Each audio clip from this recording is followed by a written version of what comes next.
Well, I sat down with the head of the UNDP Africa, Ahunna Eziakonwa, on the sidelines of the conference. We began by discussing just how far away Africa is from achieving a future beyond aid. I think Africa has come a long way, particularly in the last decade. But in terms of mindset and attitudes, I think we still have a long way to go because Africa is not really marketing well some of the achievements that it is making. And by this, I don't just mean those who are in power, but I also mean just the citizens who are incredible influencers and have been doing a lot of transformative work. But still the image, the narrative remains very much a backward one. So I think a lot of progress has been made, but it's not really, the story is not told. So it still looks like Africa is way behind where it should be.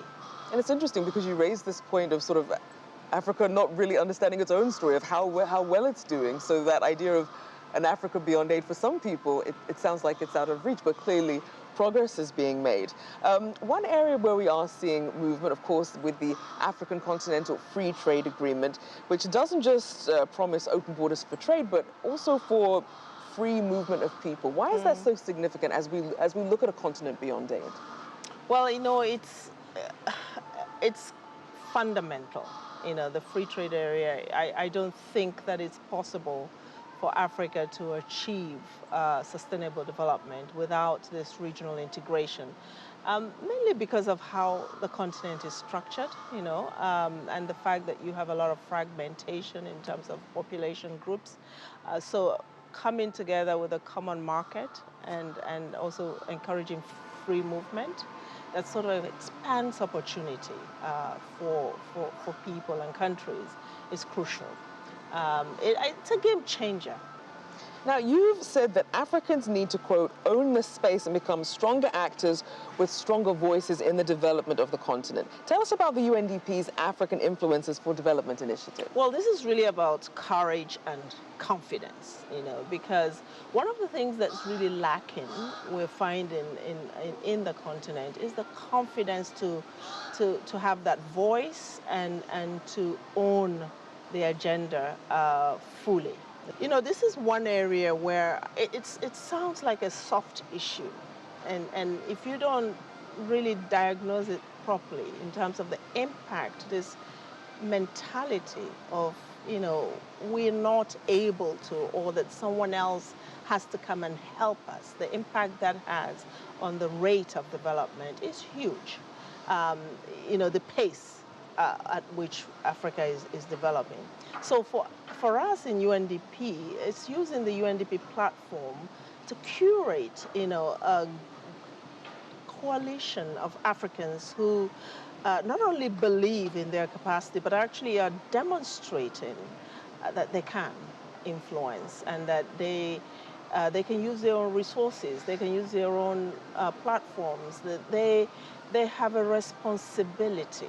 You know, there's a strong sense of responsibility to contribute to the continent's development from where they sit.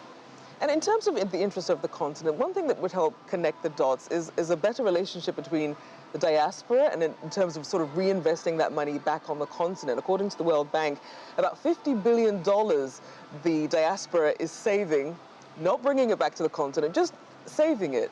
What could be done to really better engage both parts, the diaspora and the continent, so that we really do start reinvesting in each other? Trust is important. I think, you know, this notion also, I mean, it's part of the negative narrative is that you cannot trust anyone. You know, you look at Africans in the diaspora, they have a particular, you know, image and experience of the continent, and that is one in which everybody is stealing, you know. So if you put the money there, it's going to go wrong. So why do it? And I think that, you know, there is some of that happens, but that's not the full story of the continent. We have countries today that are putting the resources that they have to good use. We have entities within government, but also outside government, even in the business communities, that are trying to create an enabling environment to utilize more, more effectively the resources that are brought in. So that, there has to be a relationship of trust that is developed. Those in the diaspora need to come home more often and understand some of the changes and the dynamics that are happening, so they're not also living in the past. And the African governments need to do more to create space for them to cultivate that new relationship and trust. This country, for instance, is celebrating the year of return. And it has been amazing to see many Africans in the diaspora come back and feel welcome, and also come to terms with some of the opportunities that they can leverage in that partnership. And no one is saying come back and give charity. Basically look at the opportunities that are there for you to become an investor on the continent, which is a win-win for us.